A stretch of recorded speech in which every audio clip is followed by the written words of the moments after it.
let's play a game. You guess who used to work at the Gap? Kanye West. Guess who used to sell hot dogs at the mall? Eva Mendes. I heard President Andrew Johnson was a tailor, George Washington was a surveyor, Herbert Hoover was an engineer, Theodore Roosevelt was a rancher, and President Jimmy Carter was a peanut farmer. Hugh Jackman, who plays Wolverine, was a clown. But look who's laughing now. You know what I noticed about successful people? Successful people take a course of action which coincides with their belief or passion.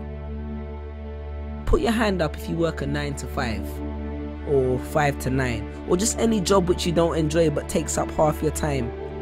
Well, hopefully in a couple weeks, months, days, years time, you'll be able to come back to this video, hear that first line, and keep your hand down.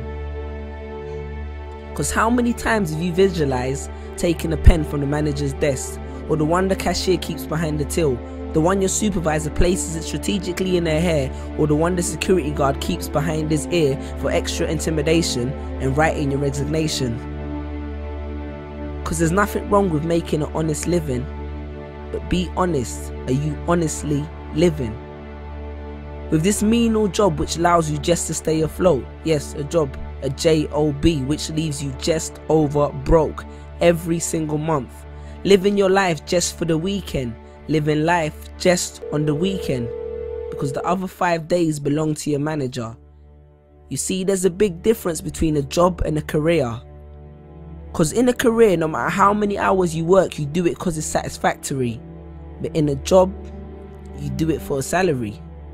Because you're stuck in the rat race. And you know, being stuck in the rat race is one of the biggest of traps, because as a matter of fact, even if you win the rat race, you're still just a rat. See, I understand the need to have a job temporarily, but pursue a career eventually. Because in my job, I used to sell at least 200 shoes a day, and none of that was ever reflected in my pay. One of my colleagues once made the company 5 grand in 1 month, and you know what he got? An email, a £20 discount voucher, and a complimentary lunch. And you think you're safe because your job is commission based, until you've been working there for 3 years and the secretary with the short skirt gets a promotion because her and the boss went for dinner real late. I'm sure you can relate. But wait, are we still happy with an extra week holiday and a raise in a salary? Perhaps we need more clarity. Let's look at the statistics. Because the Industrial Revolution was beneficial technologically, but it coerced a lot of people into factories for ridiculous salaries to benefit their families, and that shaped people's mentalities exponentially, and essentially it became the norm to work for someone else by the turn of the century. And I could have regurgitated facts and figures to support this, but I choose not to boast. Plus that would give them nothing to write about in the Huffington Post. Now in 3 years I've had 6 jobs, and that made me think that long term I could never be happy working one of these jobs. And I used to have a rich uncle called Steve, and they say that apple don't fall far from the tree, so maybe subconsciously I was trying to get one of Steve's jobs.